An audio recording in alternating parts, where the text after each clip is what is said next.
E aí pessoal, tudo bem? Continuando com o nosso estudo de planilhas, e essa é basicamente a nossa última aula em que a gente vai falar de planilhas, que é essa ferramenta fantástica que vai nos auxiliar no controle da nossa empresa, no controle das nossas finanças, o controle da nossa vida, tá? Lembrando, o controle da sua vida está com você mesmo, isso aqui é só uma ferramenta, tá bom?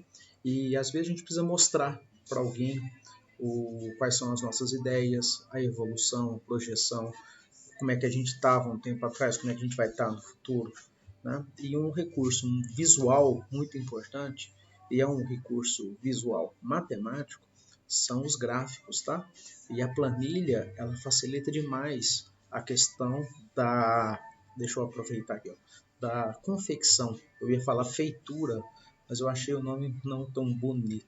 Mas falei feitura do mesmo jeito. Mas a confecção de um gráfico, tá bom? As planilhas são muito didático a confecção de um gráfico. Então, primeiramente, vamos definir, vou mostrar para vocês quais são os tipos de gráfico e daqui a pouco a gente vai praticar e eu vou mostrar para vocês tanto que é simples fazer um gráfico utilizando essa ferramenta chamada planilhas que tem aí para vocês poderem utilizar. Tudo bem? Bom, para que serve, né? O empreendedor, ele utiliza de gráficos, pois ele se propõe a diferentes usos: exploração, descoberta, interpretação, diagnóstico, comunicação, apresentação, destaque, clareza, contar uma história através dos infográficos, não é isso? Os gráficos são recursos visuais muito utilizados para facilitar a leitura e compreensão das informações e ainda divulgação de pesquisas em jornais, revistas, panfletos, livros e televisão. Bom, não sei quando que você vai assistir isso, mas nós estamos passando por uma pandemia de Covid. Nós estamos no ano de 2020, tá certo? A evolução da Covid a gente consegue acompanhar através de gráfico. E, inclusive, tem algumas polêmicas falando que existem gráficos que são manipuláveis, que é possível manipular. Então, vamos analisar isso futuramente e vamos deixar com que você não seja manipulado através de gráfico, tá bom? É bem interessante isso. Então, quais são os tipos de gráficos que a gente pode ter? Os gráficos com a melhor função pedagógica são os gráficos de coluna, barras ou setores, pois são utilizados para mostrar como o todo se divide em partes, para apresentar a proporção. Por exemplo, uma pizza é uma circunferência com 360 graus. Se ficar faltando um pedacinho, não tem como você saber. Agora, o que acontece? Quando a gente tem um gráfico de linha, às vezes a gente só está trabalhando com determinada parte. A gente tem um recorte do gráfico. E a gente não tem o modelo como um todo. Vai que aquele recorte é só do lado bom. Não dá para você comparar, tá bom? Então, por isso que os gráficos mais, digamos assim, didáticos, mais fáceis de serem compreendidos, são os gráficos de coluna, barra e setor, tá bom? Independente do tipo de gráfico, todos os gráficos devem ter claramente indicado o seu título, o título do eixo das abscissas, a abscissa é o eixo horizontal, tá bom? E o que representa no eixo vertical, ou seja, no eixo das ordenadas. Sim, gente, é o plano cartesiano, aquele plano cartesiano que você estuda em matemática desde o seu 7º ano. Não pode esquecer da legenda e da fonte de dados da pesquisa também. Então, o gráfico tem todas essas características para que você não seja facilmente manipulado. E a gente vai mostrar tanto que é simples colocar isso num gráfico. Bom, primeiro tipo de gráfico, o gráfico de colunas. Está vendo aqui em cima? O gráfico de colunas ele é composto por duas linhas ou dois eixos, você pode chamar, tá? Um eixo horizontal e outro eixo vertical. A gente sempre vai utilizar o primeiro quadrante do plano cartesiano. O primeiro quadrante é em que o x é positivo e o y também é positivo. No eixo horizontal são constituídas as colunas, que representam a variação, que são as medidas, as quantidades numéricas dos dados na pesquisa realizada. O fluxo de informações representados por um valor numérico, ele é indicado pelo eixo vertical. Ou seja, No eixo vertical, indicamos uma escala graduada de 0 até o valor máximo que queremos representar. E no eixo horizontal, que é onde vai ter as colunas, em que a altura de cada coluna vai ter aquele correspondente naquele valor que foi pesquisado em cada um dos itens, tá? Somente o valor máximo, somente o topo que vai estar representado. As colunas têm que ter a mesma largura para você poder comparar visualmente, tá certo? Aquelas quantidades. Gráfico de barra. Muita gente confunde gráfico de coluna com gráfico de barra. Como é que eu geralmente falo para que o aluno não confunda? Coluna vertical. Barra, a gente vai utilizar como se fossem as linhas, tá? Sempre na horizontal. Se você é um aluno mais avançado, se você estiver, por exemplo, no segundo ano, é como se as barras fossem as linhas, enquanto que a coluna realmente é coluna que você aprendeu com matrizes. Bom, o gráfico de barras também é feito no plano cartesiano. No eixo vertical são construídas as barras que representam a variação, tá? E o fluxo de informações por um valor numérico é indicado no eixo horizontal. Então é basicamente um gráfico de colunas virado, também representado sempre no primeiro quadrante, tá? As barras devem possuir a mesma largura e a distância entre elas também tem que ser constante para evitar com que a pessoa confunda em relação à área, tá? Em relação à área. Há uma curiosidade, é por isso que a gente não deve confiar muito em gráficos em 3 dimensões, porque o cálculo de volume envolve 3 variáveis e também é passivo de manipulação. Gráfico de setor, ou gráfico de pizza, ou gráfico de setor circular, é recomendado para visualização de informações de apenas uma categoria. Os gráficos de setores, no caso pizza, são representados por círculos divididos proporcionalmente de acordo com os dados da informação a ser representada. Os valores são expressos em números, ou em porcentagem, ou até mesmo as duas coisas. Não é recomendado o uso em 3 dimensões. Lembrando, quando você está tendo aqui, está tendo uma área. Quando você coloca em 3 dimensões, você vai ter um volume. O volume de uma esfera não é uma coisa tão simples assim, tá bom? A área já não é tão simples. Volume, então, é bem mais complicado. É passivo também de quê? De manipulação, ok? O gráfico de linha, utilizado quando se deseja trabalhar com 2 ou mais informações provenientes de dados numéricos.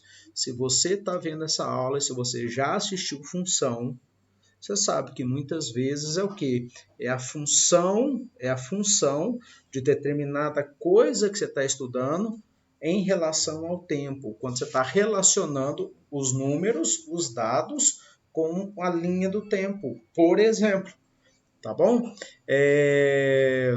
O que eu posso falar mais para vocês? É indicado quando uma das variáveis representa o tempo e pretende revelar o movimento dos dados ao longo desse tempo. Por exemplo, dos gráficos mais famosos que a gente está vendo nessa época de 2020 é a evolução da Covid-19, tá? Nos nossos tempos atuais. Isso seria uma representação do gráfico de linha. Então, o que eu peço para que vocês façam? Algumas dicas. Quando for analisar um gráfico, procure observar sempre os seguintes pontos. Título, o objetivo do gráfico é claro? O conteúdo dele faz sentido com o contexto? A fonte dos dados está explícita no gráfico, na figura, no texto que acompanha? Ou é solto? As informações foram obtidas de uma fonte confiável? Há rótulos adequados para os eixos, deixando tudo bem identificado? Os eixos começam do zero ou não? Porque às vezes, se não começar do zero, é um recorte. E quando é um recorte, não dá para você tirar nada vai ser conclusivo. As escalas dos eixos são constantes. Se eu ignorar as escalas, o gráfico vai poder parecer maior do que ele realmente é. A gente vai ver isso na prática já já. Existem quebras nos eixos que sejam difíceis de notar? Tipo assim, está sendo 1, 2, 3, 4, 5, 6, 28, 29, 30. Esse pedaço ele não foi recortado? Pode acontecer isso. Os elementos gráficos são desnecessários para que distraia o observador? Então, a análise de gráfico bem feita vai fazer com que você adquira as informações, mas você também pode utilizá-la no caso do efeito contrário, quando você não quer que a pessoa preste muita atenção naquilo que você está querendo expor com o seu gráfico, tá bom? Bom, aqui, pessoal, eu estou no site da Secretaria Estadual de Saúde do Estado de Goiás, tá certo? A data de hoje, vocês estão vendo aqui no meu navegador, é dia 20 de junho de 2020. E aqui eu estou tendo alguns tipos, ó. Consolidados casos de notificação também de Covid. Então, esse aqui, ó, seria o título. Olha aqui, um caso de gráfico. Esse gráfico aqui é qual? É o gráfico de colunas. Olha que interessante, ó. Conforme, isso aqui está falando o quê? O que significa isso aqui? Isso aqui é quantidade de casos confirmados. Quantidade de casos confirmados por semana. Isso aqui é semana 1, semana 3, semana 6, semana 8, semana 10, ou seja, está indo de 2 em 2 semanas. Tá vendo? Ó? Olha o nosso pico aqui, ó. Olha o nosso pico aqui, ó. Na semana epidemiológica 23, a gente teve 5.000 casos. Tá bom? Casos confirmados com comorbidades. Mórbido, tá? Doenças cardiovasculares. Tá vendo? Diabetes, doença respiratória, imunossupressão. Ou seja, os casos com que foram confirmados e que têm relação com esse tipo de doença cardiovascular. É isso que ele está falando. Outra coisa interessante para a gente analisar aqui, ó. Aqui já é um gráfico de barra, não é isso? Olha o que acontece. Quantidade de casos confirmados por faixa etária. Menores de 10 anos. De 10 até 14 anos. Olha, que a faixa que é menos atingida. Depois de 15 a 19 anos, também bem pouquinho. Olha os grupos de risco aqui, onde é que eles estão realmente, gente. De 20 a 29 anos e de 30 a 39 anos. Olha que coisa interessante. De 30 a 39 anos é que tem a maior quantidade de pessoas que realmente são infectadas. Olha a quantidade de informações que a gente tem. Lembrando, vamos ver aqui, ó, para 1.000, 2.000, ou seja, o intervalo tá belezinha. Quando a gente separa por gênero, a gente só tem 2 tipos. Percebe? Tá vendo aqui que os homens são mais propícios em relação às mulheres? É quase a metade. Só que o risco maior está para quem? Para os homens. Por que isso acontece? Será que o homem arrisca mais? Tá? E também tem um infográfico aqui, ó, bem bacaninha, com os casos confirmados, para saber onde que tá. Só para você saber que tá tudo pintado.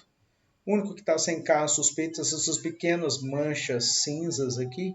Então, análise gráfica é uma coisa bem bacana. Agora, vamos aprender a fazer isso, que é o que nós precisamos fazer. Então, você vem aqui, ó, tá certo? Vamos procurar. Vou no Gmail mesmo, tá? Só para abrir a minha caixa aqui, ó. Nessa minha caixa vai aparecer minha carinha aqui para eu acessar, então, o meu Google, o meu planilhas. Vou abrir minha planilhas e vou ensinar vocês a fazer alguns gráficos bem simples. Como é que a gente faz gráfico, então, usando o Google Planilhas, tá bom? Então vamos fazer aqui um estudo de gráficos. Vou colocar o nome dele, estudo de gráficos, para eu não saber, não me perder depois, né? Estudo de gráficos. Ao pegar estudo de gráficos, o que eu penso? Vamos fazer como se fosse fazer uma pesquisa de brigadeiros, tá? Pesquisa de brigadeiros não, pesquisa de sabores de docinhos, tá certo? Então o que eu quero saber? Eu quero saber quantas pessoas gostam de brigadeiro, quantas pessoas gostam de palha italiana, quantas pessoas gostam de docinho de leite ninho,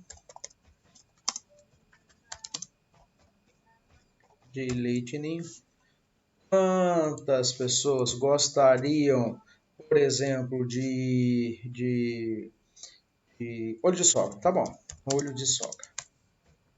Vamos colocar brigadeiro de churros também, ou brigadeiro de óleo? Brigadeiro de óleo. Pronto, pronto. Tá melhor que não precisa, tá? Mas eu vou fazer aqui, ó. E aí eu fiz essa pesquisa. Eu falei, perguntei para as pessoas, olha, dentre esses aqui, qual que você escolhe? Fui enumerando. Aí eu descobri que 23 pessoas gostam desse brigadeiro. Brigadeiro tradicional, palha italiana, 21. Docinho de leite ninho, 32 pessoas. Olho de sogra, só eu. Brigadeiro, está escrito aqui errado, brigadeiro. Vamos consertar isso aqui, ó, porque é interessante deixar tudo bem bonitinho. Brigadeiro de Oreo, 12 pessoas, tá ótimo. Como é que eu vou fazer o gráfico disso aqui? E qual gráfico que vai ser o melhor? Bom, o própria ferramenta Planilhas vai te sugerir, tá? Ele vai te sugerir qual que vai ser o melhor, tá certo? Então aqui eu posso até escrever aqui, ó, sabores, e aqui eu coloco pessoas, tá? Selecionei esses elementos aqui, eu vou vir aqui a inserir e eu venho em gráfico. Cliquei. Já vai aparecer automaticamente. Observa, quantidade de pessoas.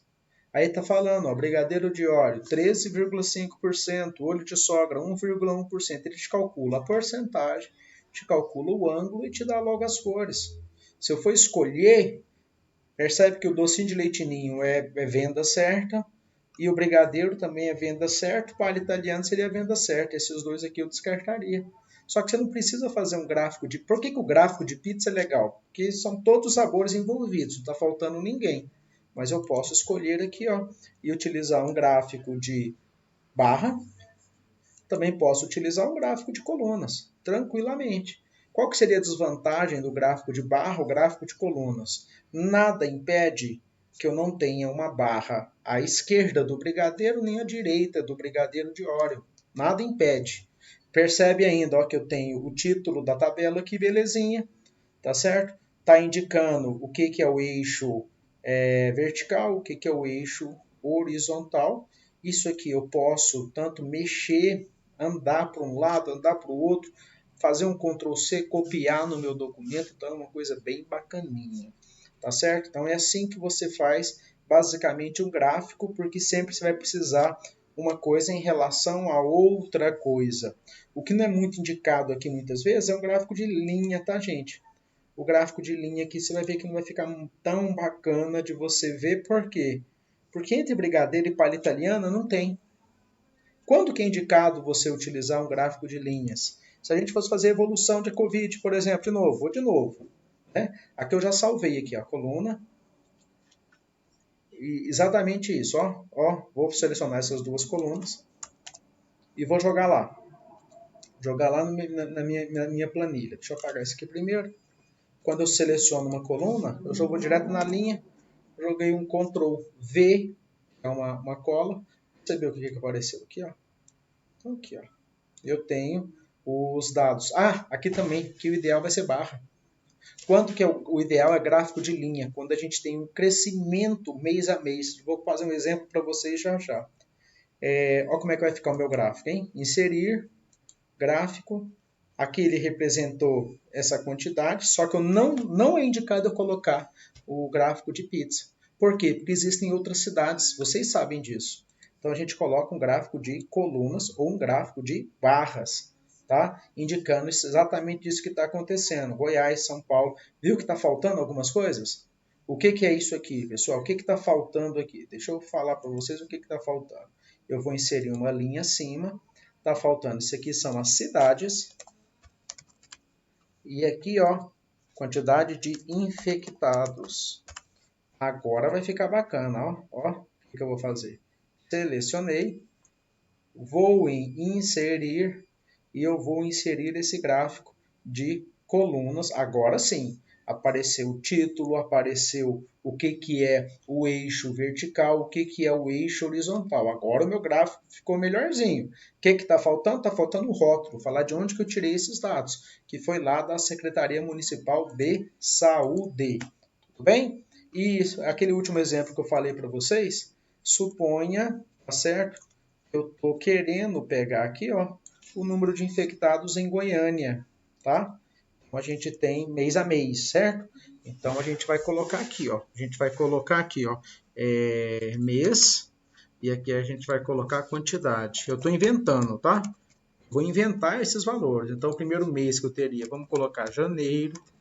Aqui eu vou colocar fevereiro. Faz um tempo que eu não faço esse recurso aqui, ó. Juntei os dois, trouxe para baixo.